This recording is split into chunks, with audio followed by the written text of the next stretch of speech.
Mocap ready. And action! Performance captures a technique where you try to capture the performance of an actor and translate it to a digital character.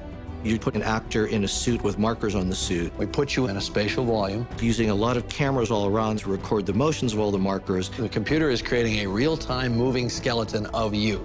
From that skeleton, you now can drive a computer-generated character. The intent is to capture the entire performance of the talent. We're recording tons of high-definition reference so that we can really get those subtle nuances. What CGI technology does is it replaces prosthetics. Actors can now play any character that's designed in the computer without going through hours and hours of makeup. And what we get is their performance coming through the CGI character. Just like you would get Eric Stoltz's performance coming through in The Mask, you get Zoe Saldana's performance coming through in Neytiri. It's not just we're capturing emotion, we're trying to capture what's the intent of the actor. You have a strong heart, but stupid, ignorant like a child. We knew how to do bodies. Bodies were easy. We'd done bodies for years using motion capture technology. What we didn't know how to do, what was not known, was how to do the face with complete accuracy. We're drawing on the experience that we've had over the last few years doing characters like Gollum and King Kong, and just really trying to look at how you make a character not only look real, but also perform as a character in the film.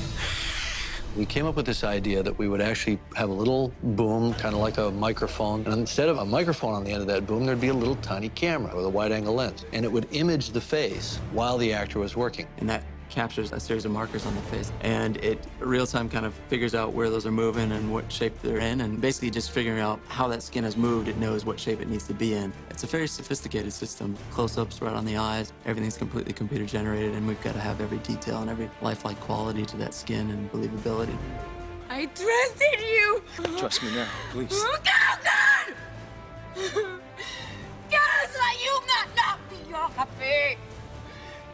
You will never be one of the people! We're always doing make-believe anyway, so pretending that nothing is everything is actually, I think, second nature to us. Run! Definitely run! You've got to just let go of all of the things that you thought was supposed to happen and just do it. Let your imagination run. You're able to really dig into your character. You get so deep into this world that you start hearing, seeing, feeling Pandora. This is the first time that real-time performance capture has been employed in a direct filmmaking sense. This whole system has been set up to allow Jim, as a director, to walk onto the stage as if it were a live-action stage, pick up the camera, see his actors, see his characters, see his world. One of the ways we did that was by coming up with this virtual camera that allowed us to see in real time what was being shot in the performance-captured stage. When Jim picks up that camera and he looks at the actor who's standing there right in front of him, what he sees is their CGI character. And when he moves the camera around the stage, what he sees is the world that that character is supposed to be standing in. The virtual camera doesn't have a lens in the traditional sense. It's all created virtually in the computer. We're using our performance capture system to track this position as though it were a camera view into that world.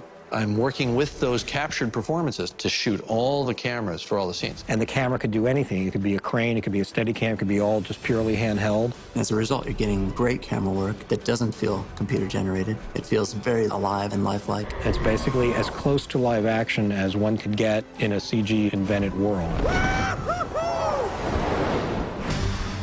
The goal was make a great movie. If you see it in 2D or you see it in 3D, that doesn't change. But if you so choose, you can see it in 3D, and you can have a more immersive experience. Oh my God. The thing that's hardest to understand about all this is we actually created two completely separate camera systems that had completely different jobs. Playback, action. One was our virtual camera system to capture actors in a virtual environment. And the other one was to shoot live action actors and sets in 3D. The challenge for Avatar was to develop a camera that could shoot 2D and 3D at the same time. No longer are you moving around 300-pound cameras when you have to shoot 3D. Jim can take a 3D camera system, throw it up on a Steadicam, hand hold it, get it into small areas, and shoot this movie with the same flexibility that he would shoot any 2D movie. But the result is one that is more engaging for the audience.